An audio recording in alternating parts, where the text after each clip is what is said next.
All right. So after watching Elvis, we definitely see that clearly people definitely have changed over the generations with music and so forth. So while we have suburbia and we have, people looking the same, people doing the same stuff, roles being pretty identical, we actually do have people who resisted conformity and didn't want to be like everyone else and wanted to be different, wanted to be original, and wanted to stand out. So the beatniks, these are basically like our pre-hippies. The beatniks were a group of people who wanted to stand out and be different. And it's interesting because, they ended up basically conforming together into their own group. But they were very known for doing like spoken poetry, definitely drug users, definitely, wear having different styles. They like to wear berets. They're kind of like our hipsters today. And so we always have in generations, while the trends are going one way, you always have a population that's trying to stand out in a different way. And so just to show you that not everybody conformed in society. So, with that being said, let's turn our attention to how the Cold War is affecting society and how the Cold War is really playing a major role in our domestic issues. So, you may recall in the Roaring 20s, we had a Red Scare after Russia became the USSR. Well, after World War II, the second Red Scare was much more severe.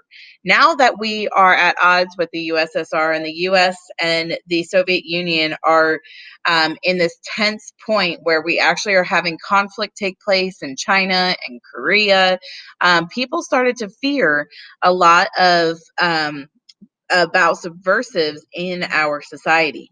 So, with this, there was a huge fear that there were Soviet spies in the country. And we actually do have Soviet spies in the country. This was not unrealistic. This did exist. We actually found Soviet spies. And so, from this Red Scare, we ended up having a senator, Senator Joseph McCarthy, who accused tons of government employees of being spies. Now, you need to know that McCarthy specifically targeted government employees. He made accusations based off of nothing. Just he had a hunch. He had no evidence. And most of these people actually ended up losing their jobs. Some people ended up getting arrested. And it was seriously just out of accusation. There was no evidence to prove it. Now, Senator Joseph McCarthy caused tons of fear across the country because a lot of people started to question, like their neighbors, the people they worked with, and had this fear and anxiety that Soviet spies were everywhere. Now, Joseph McCarthy ended up actually his career ended up going down the drain because he ended up actually getting very, very, very accusational, and he even targeted the army when he went after the army, accusing people in the army of being Soviet spies. um, he got on national television and he pretty much looked crazy. A lot of people thought that he possibly was drunk. He started blabbering about the army and how they're all working for the Soviet Union. And he ended up losing his re-election. And he also ended up having a pretty negative reputation after that. Now, it's pretty interesting because about 20 years ago, someone actually did an investigation of the people that he accused and actually investigated these people and found that 80% of his accusations were actually correct. So who knows? McCarthy's reputation may change one day. But because of that second Red Scare, we end up also having other organizations formed that are going to investigate for Russian spies. So HUAC is the House of Un-American Activities Committee. And HUAC specifically is going to target labor unions and also Hollywood, accusing people of being subversives or spies committing treason. And this is actually where Richard Nixon gets his start in the national government. Richard Nixon's going to be the head of HUAC before becoming president. And so this fear, this anxiety, while today it seems completely irrational. At the time, it was pretty extreme because don't forget, we have the Red Scare going on, we have the arms race going on, we have the space race going on, and there's a constant fear that that nuclear war could break out at any time. So one couple that definitely helped with this fear were the Rosenbergs. Julius and Ethel Rosenberg were charged with passing atomic secrets to the Soviets. And they were sentenced to death. A lot of people believe that they should not be executed, but the evidence about them passing atomic secrets was pretty substantial. And so there's this fear that who knows who could be providing information to the Soviets.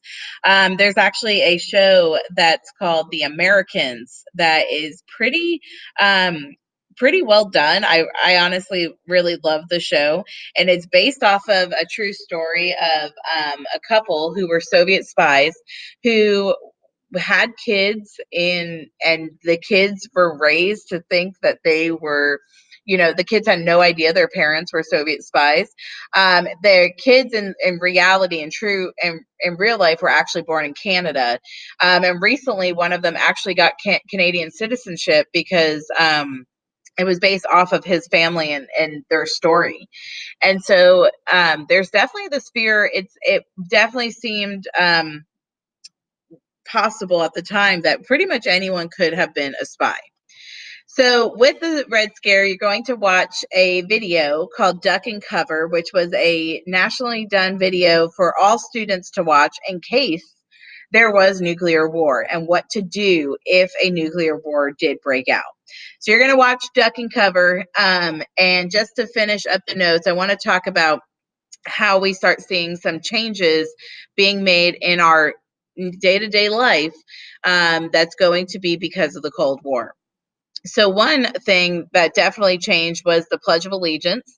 Um, they added the quote, "One nation under God" to the Pledge of Allegiance. And the main reason they did this was because the USSR, Soviet Union, does not have any religion.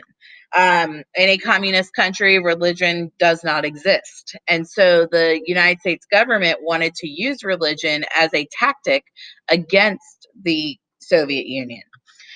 We also did this with our currency.